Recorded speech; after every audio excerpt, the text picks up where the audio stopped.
More impressive, KD's 20,000 point or Lou Will scoring 50 off the bench? So we had two NBA milestones last night. Kevin Durant's 20,000th point. You didn't say that right. It's okay. It's a tongue twister. Go ahead. 20,000. Yeah, keep it going. Keep it rolling. Point. Or Lou Williams dropping 50. And I am a person who believes that Lou Williams dropping 50 points is far more thought-provoking than being generally numb to the greatness of a guy we already knew was great. Okay, well, when I think of Lou Williams, word association, I think first and foremost, he's a guy in Toronto who had a girlfriend who had a girlfriend. That was the relationship he had. He was famous for it, and that's what I think of. I think of him always being someone who is having fun and doing a lot of scoring.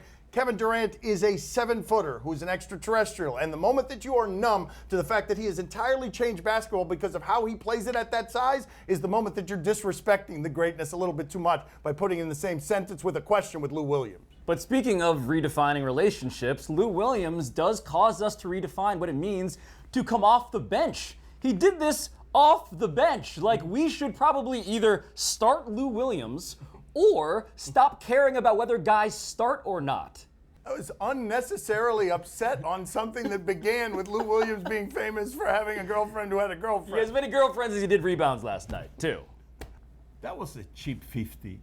Did you see his last shot? Oh, did he get it cheap at the That's end? right. Look, this is what Pablo is alleging is more impressive than Kevin Durant. Oh, come on, Pablo. Pablo, that's more impressive than 20,000 points. He got a hand in his face. He got a hand in his face. It was totally unnecessary and celebratory and self-indulgent, but there's a hand in his face. That's something.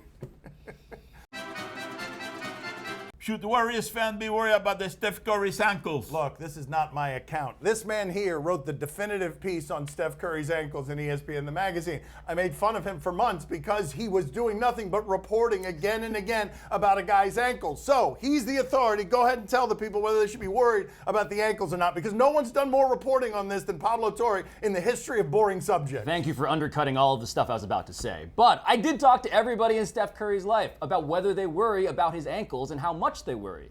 And let's just say that about 10 people use the phrase, we knock on wood.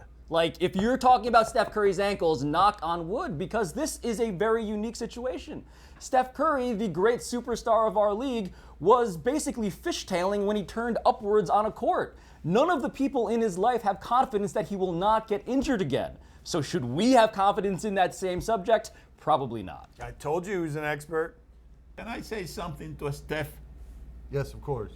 Steph, please, take your time.